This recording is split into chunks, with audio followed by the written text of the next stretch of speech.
오늘은 사연이 들어와서 사연과 관련된 이야기를 나눠보려고 합니다.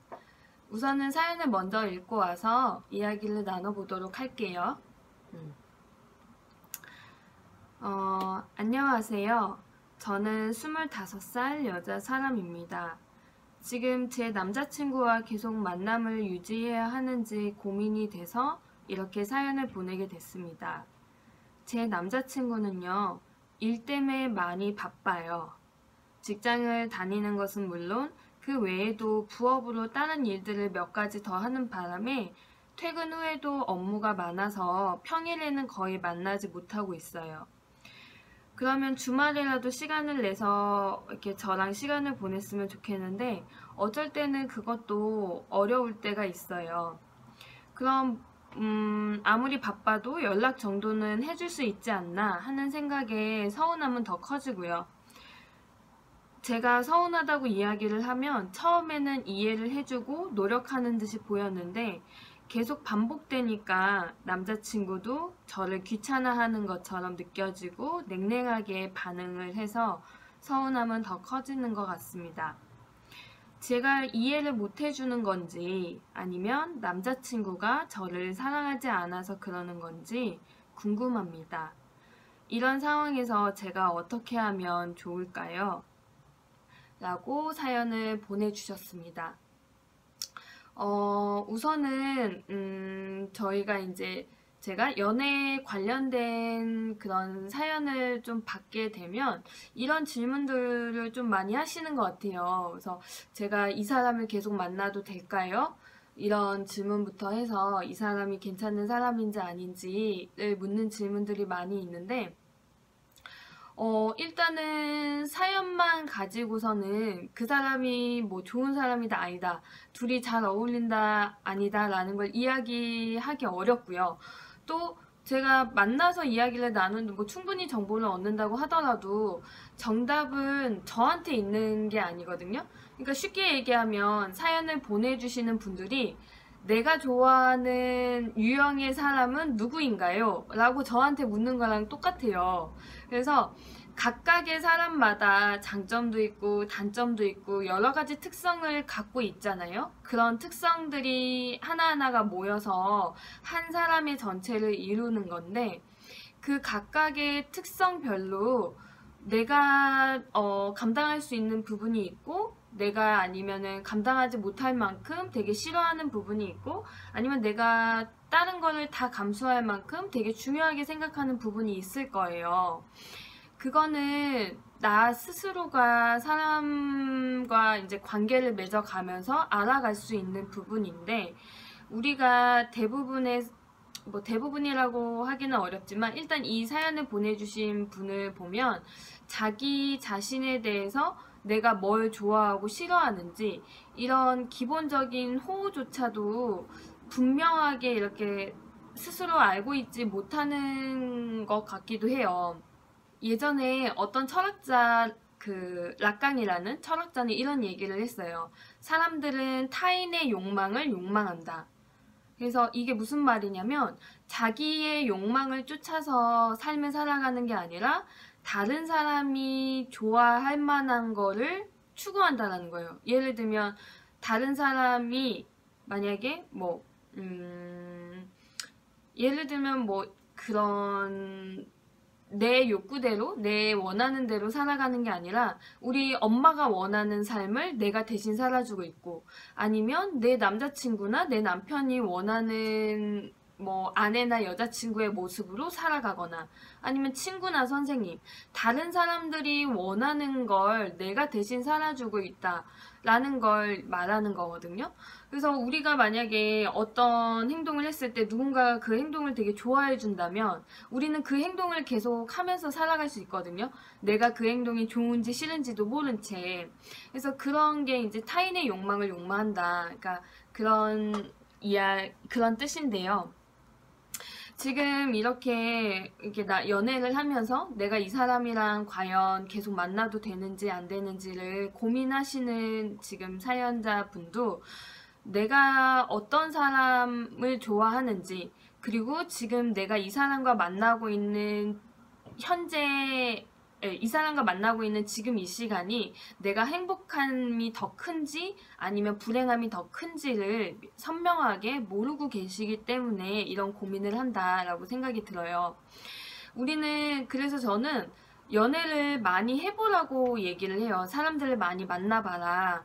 대신 그냥 피상적으로 좋은 모습만 보여주면서 여러 사람을 만나면서 즐기는 게 아니라요. 지금 하시는 것처럼 누군가와 만남을 이렇게 성사가 됐으면 그 사람의 여러 가지 모습을 느낄 수 있게끔 관계에서도 친해지고, 그리고 친해지면서 서로 불편한 부분에 대해서는 이야기를 하고, 그러는 과정에서 갈등도 겪고, 그래서 갈등을 겪으면서 화해도 하고 다시 또 친해지기도 하는 관계의 기승전결을 경험해보면 좋겠다라고 이야기를 많이 드리는데요. 왜냐하면 그런 과정을 거치다 보면 각각의 사람별로 약간의 유형이 나눠지잖아요. 일을 되게 중요시하는 사람, 그래서 돈은 잘 벌고 능력은 있지만 어떤 사람 간의 정서적인 교류가 어려운 사람이 있는가 하면, 또 한편으로는 일적으로 능력은 별로고 돈은 많이 못 벌고 뭐 이렇게 물질적으로 가진 거는 별로 없지만 사람의 마음에 대해서 굉장히 섬세하게 알아주고 공감해주고 뭐 그걸 지지해주는 그런 사람이 있을 수 있잖아요. 극단적으로 우리가 살펴봤을 때. 그랬을 경우에 나는 어떤 유형의 사람하고 더 잘 맞는지, 내가 누구를 더 좋아하는지를 스스로 알아가는 게 가장 중요한 것 같아요. 그래서 첫 번째로 말씀드리고 싶은 거는, 결론은 내가 어떤 유형의 사람을 좋아하는지 이걸 선명하게 알아가는 게 지금 사연자분께는 되게 중요하다라는 말씀 드리고 싶고요. 그래서 두 번째로는 일단은 남자친구가 나를 사랑하는지 아닌지 이거에 대해서 초점을 맞추고 의심하기보다는, 내가 아직도 만약에 남자친구를 계속 좋아한다면 내 마음을 남김없이 끝까지 후회 없이 표현할 수 있을 때까지 계속 저는 만남을 유지해도 된다고 생각을 해요.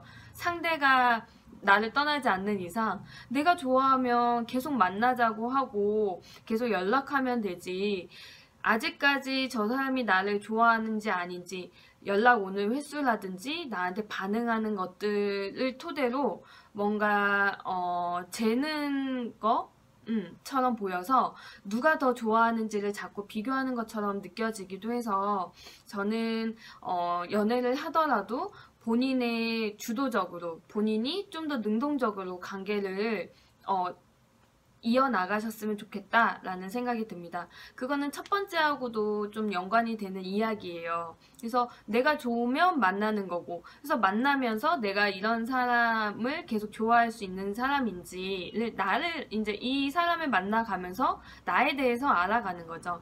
우리는 나 혼자서는 내가 어떤 사람이고 어떤 걸 좋아하고 싫어하는지를 모르기 때문에 사람을 만나면서 내가 그때그때 느끼는 감정들이 무엇인지를 파악하고 내가 어떤 상황을 즐겨하고 어떤 상황은 피하고 싶어 하는지를 알아가는 것도 관계를 잘하는 데 있어서 굉장히 중요한 것 같아요. 그리고 세 번째로는 제일 중요한 얘기예요. 저도 계속 관계를 맺어보고 연애도 해보고 하다 보니까 한계를 느낄 때가 굉장히 많더라고요. 그러니까 지금도 사연을 보내주신 분께서 남자친구와 어떤 서로가 불편감을 느끼는 부분에 대해서 계속 이야기를 하지만 뭔가 해결되지 않는 부분을 좀 느끼는 것 같아요. 나는 사랑을 더 많이 받고 싶고 관심을 받고 싶은데 남자친구는 조금 더 일에 치중되어 있는 것 같아서 이 부분을 조율을 하려고 갈등을 많이 했지만 결과적으로 둘 다 그냥 평행선을 좀 달리고 있는 것 같다, 이런 한계점을 만나신 것 같아요. 그래서 이런 한계를 만났을 때 우리는 이 관계를 계속 진행할까 아니면 멈출까, 이런 고민을 많이 하거든요. 근데 제가 말씀드리고 싶은 건, 이 관계에서 한계를 마주하는 순간이 오히려 진짜 관계가 시작할 수 있는 순간이다 라고 말씀드리고 싶어요. 역설적이게도 한계를 마주했을 때 그때 비로소 가짜 관계에서 넘어선 진짜 관계에 들어설 수 있는 그런 뭐 관문에 들어섰다라고 얘기할 수도 있겠는데요. 그 이유가 뭐냐면 처음에 남자친구를 만났을 때 아마 둘 다 서로 이 사람은 어떤 사람인지 계속 샅샅이 뒤져보고 평가하고 재보고, 그리고 저 사람이 나를 좋아하는지 아닌지도 마음의 줄다리기도 좀 해보고요. 그리고 뭐 어떤 부분이 좋은지 나쁜지 이런 분석을 하고 평가하는 것들이 없을 수 없을 거예요. 이거는 모든 사람이 다 똑같고요. 이게 나쁘다고만은 할 수는 없거든요. 분명히 필요한 과정이에요. 그래서 처음에는 내가 사람을 만나고 연애를 하고 싶은 건 내 부족한 부분, 내 결핍을 누군가가 채워줬으면 하는 마음에서 시작되는 게 분명히 있어요. 즉 필요하기 때문에 사람을 만나는 거거든요. 내 필요에 의해서. 그래서 저 사람은 내 필요한 부분, 내 부족한 부분을 채워줄 수 있는 사람이구나 라는 생각이 들면 이제 사귀기 시작하고 관계가 진전이 되고, 그래서 처음에는 내가 채우고 싶은 부분이 채워지니까 만족스러울 수 있겠죠. 근데 점점 더 만남을 유지하다 보면 사람은 한 부분만 갖고 있지 않기 때문에 내가 채워지는 부분 말고도 내가 감수하기 싫은 부분들, 싫어하는 부분들까지도 드러날 수밖에 없잖아요. 그럼 그랬을 때 이제는 저 사람을 한 특성들을, 여러 가지 특성들을 갖고 있어서 좋아, 싫어 이렇게 개별적으로 봐왔던 시선에서 넘어서서 이 사람은 A면도 있고 B라는 면도 있고 C라는 특성도 있네. 그걸 전체를 다 갖고 있는 게 이 사람이구나 라는 걸 느끼는 순간이지 않을까. 그래서 좀 추상적이라서 잘 와닿지 않는다면 우리 왜 그런 얘기 하잖아요. 그냥 이 사람을 있는 그대로 봐주자 라는 거. 그래서 지금 남자친구에 대해서도 이 사람이 왜 이를 더 좋아할 수밖에 없는지, 그 사람의 히스토리나 성장 배경, 그 사람의 욕구, 그 사람의 채우고 싶은 부분, 이런 것들을 서로 갈등을 하면서 알아가게 된다면 일정 부분은 좀 이해할 수 있게 되는 부분이 있어요. 그래서 이 사람이 어쩔 때는 나보다는 일을 더 좋아하는 그 모습을 바라봤을 때 예전에는 한 10만큼 서운해서 그걸 표현하고 상대가 내 마음을 알아줬을 때 그래 너 서운하겠구나 이렇게 공감을 해줘도 쉽게 풀리지 않았던 마음이 그래 저 사람은 저렇게 일에 좀 몰두하는 시간을 가져야 행복한 사람이구나 라는 걸 이해하게 되고 수용하게 된다면 이 사람의 행동이 일단은 이해가 되니까 그래도 서운하고 속상한 마음은 없어지진 않거든요. 대신 예전에 이해하지 못했을 때는, 수용하지 못했을 때는 한 10만큼 서운해서 굉장히 크게 분노를 했다면 지금은 어느 정도 이해하는 부분도 있기 때문에 한 2만큼, 3만큼 그 정도의 강도로 이렇게 낮은 서운함을 느낄 수가 있는 거죠. 그래서 어쩔 때는 그 서운함을 표현해야 되는 순간도 있지만 어쩔 때는 그냥 그 사람을 이해함으로써 넘어갈 수 있는 부분도 있고요. 그래서 그 사람을 그냥 전체적으로 이런 사람이구나 라고 이해하고 수용을 하고 그 사람을 온전히 그냥 품어주게 된다면 이 남자에 대해서 다른 사람들과 비교하게 되는 일도 적어질 거예요.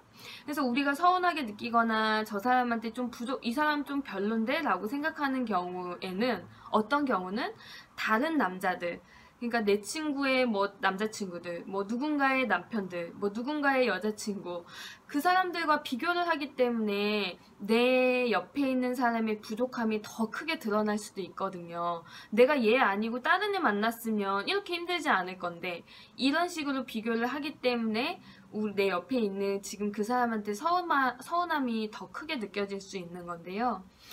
그래서 그 비교하는 마음이 좀 사라진다면 이 사람과 관계를 하면서, 내 옆에 있는 그 사람과 관계를 하면서 느껴질 만한 갈등들이 좀 줄어들지 않을까. 온전히 내 옆에 있는 그 사람만 좀 봐주려고 노력을 해주세요. 그래서 비교하는 것도 좀 덜 하려고 스스로 노력을 하시고, 그래서 저 사람은 누군가가 행복하게 연애하는 것처럼 보이면 걔네들은 걔네들인 거고 나는 내가 지금 좋아하는 사람은 이 사람이고 이 사람이랑 있을 때 행복하고 즐겁다면 지금 그걸 더 크게 바라볼 수 있는 시선, 이렇게 그런 관점을 가지시게 되면 좋겠다라는 생각을 하게 됩니다. 그래서 첫 번째 말씀드린 것과 두 번째 말씀드린 것을 지키신다면 세 번째에 그 마지막에 말씀드린 비교하는 거, 남과 비교해서 내가 가진 것에 대한 부족함을 더 부각시켜서 보는 그 모습을 좀 덜 하게 될 수 있으니까요. 첫 번째, 두 번째도 소홀히 하지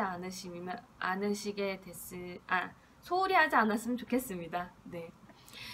지금 사연에 대한 이야기를 제가 이제 마쳤는데요. 제 이야기를 듣고 나서 혹시 궁금한 게 있으시면 언제든지 질문해 주시고, 그리고 또 고민되는 부분이 있으시다면 지금 제가 밑에 적어 놓은 그 메일 주소로 고민 사연을 보내주셔도 좋을 것 같습니다. 네, 여러분 미세먼지 많은데 마스크 잘 착용하시고 물 많이 마시고 건강 유의하시길 바라겠습니다. 네, 그러면 다음에 또 찾아뵙도록 하겠습니다. 안녕히 계세요.